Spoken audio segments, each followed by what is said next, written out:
वृंदावन की सुबह। यमुना किनारे ठंडी हवा बह रही थी, मोर नाच रहे थे और ग्वालिनें अपने अपने काम में लगी थी।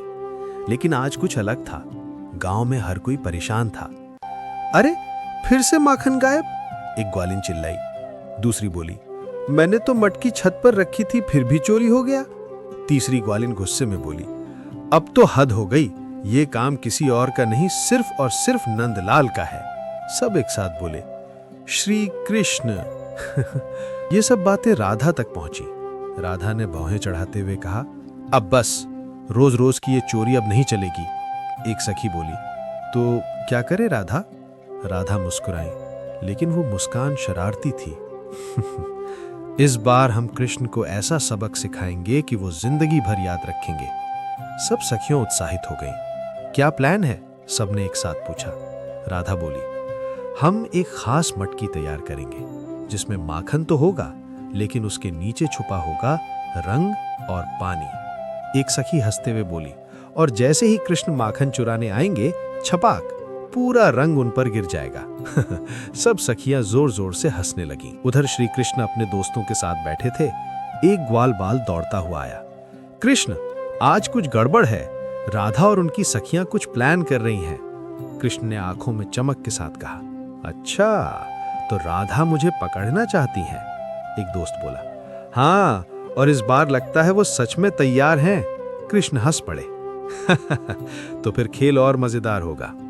रात हो गई, चांदनी पूरे वृंदावन पर छा गई। सब लोग सो गए, लेकिन दो टीम जाग रही थी। एक तरफ राधा और उनकी सखियां, दूसरी तरफ कृष्ण और उनके ग्वाल बाल। राधा धीरे से बोली, सब छुप जाओ, जैसे ही कृष्ण आए हम उन्हें पकड़ लेंगे। उधर कृष्ण भी धीरे धीरे आंगन की ओर बढ़ रहे थे। ध्यान रखना, आज जाल बिछा हुआ है, कृष्ण ने अपने दोस्तों से कहा। कृष्ण ने मटकी को ध्यान से देखा। ये मटकी कुछ ज्यादा ही साफ सुथरी लग रही है, उन्होंने सोचा। उन्होंने अपने एक दोस्त से कहा, तुम पहले हाथ डालो। दोस्त घबरा गया। नहीं नहीं, आज मैं नहीं। कृष्ण हंस पड़े। ठीक है, फिर मैं ही करता हूं। जैसे ही कृष्ण ने मटकी में हाथ डाला, छपाक, पूरा रंग उन पर गिर गया।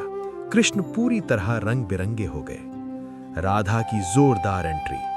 राधा और सखियां छुपकर ये सब देख रही थीं। जैसे ही कृष्ण रंग में भीगे, सब जोर जोर से हंसने लगी। राधा बाहर आई और बोली, आखिरकार पकड़े गए माखन चोर।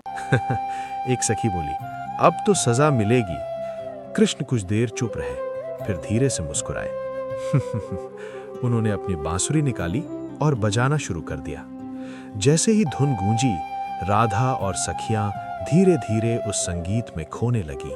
उनकी आंखें बंद होने लगी और वे सब मुस्कुराने लगी। बीच कृष्ण ने धीरे से दूसरी मटकी उठाई और उसमें से सारा माखन निकाल लिया। फिर चुपचाप वापस रख दिया। जब बांसुरी की धुन रुकी, राधा को होश आया। उन्होंने तुरंत मटकी देखी।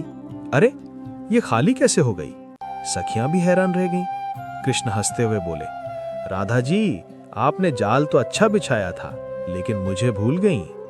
राधा गुस्से में बोली, आप हमेशा चालाकी कर जाते हैं। कृष्ण मुस्कुराए, और आप हमेशा मुझे पकड़ने की कोशिश करती हैं।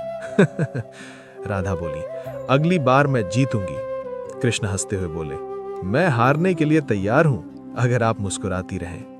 सभी सखियां हंसने लगीं। राधा भी मुस्कुराती। ठीक है कृष्ण, आज आप जीत गए, लेकिन अगली बार नहीं। कृष्ण ने आंख मारी, देखते हैं। और फिर पूरा वृंदावन उनकी हंसी से गूंज उठा।